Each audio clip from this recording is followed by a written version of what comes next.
រៀបសួរអ្នកនរគ្នាថ្ងៃនេះខ្ញុំចង់មកប្រាប់ពីរបៀបបង្កើតអាវខ្លួនឯងក្នុង Roblox សម្រាប់អ្នកអត់ Roblox ទិញកៅអៅអញ្ចឹងយើងទៅអ្នកនរគ្នា A few moments later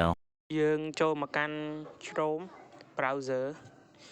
ហើយយើងវាយពាក្យថា Roblox T-shirt អីមែនទេRoblox Classic T-shirt វាយមក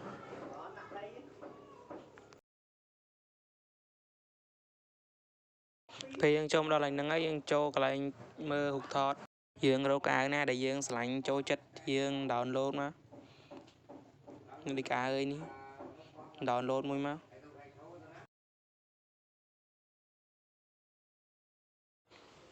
ហើយខ្ញុំហៅមើលកៅអៅសិនខ្ញុំគិតថាខ្ញុំ download កៅអៅនេះមកមួយទៀតតោះឥឡូវយើងទៅ create វាទាំងអស់គ្នា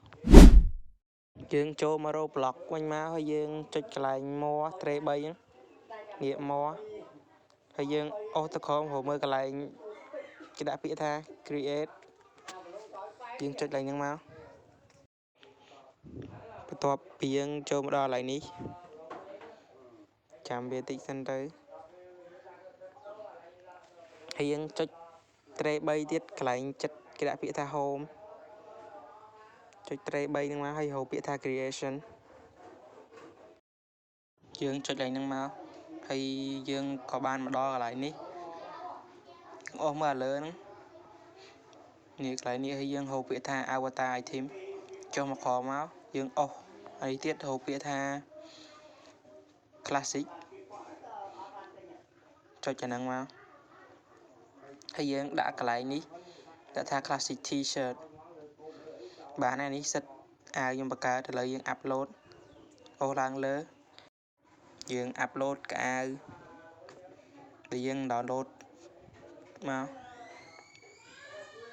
ហើយយើងដាក់ឈ្មោះខ្ញុំដឹងដាក់ឈ្មោះស្អីខ្ញុំដាក់ឈ្មោះ t-shirt មក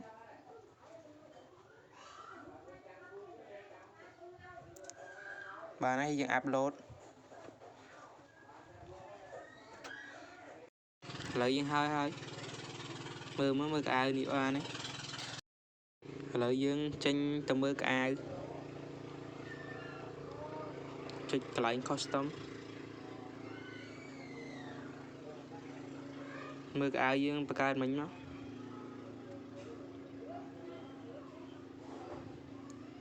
clothing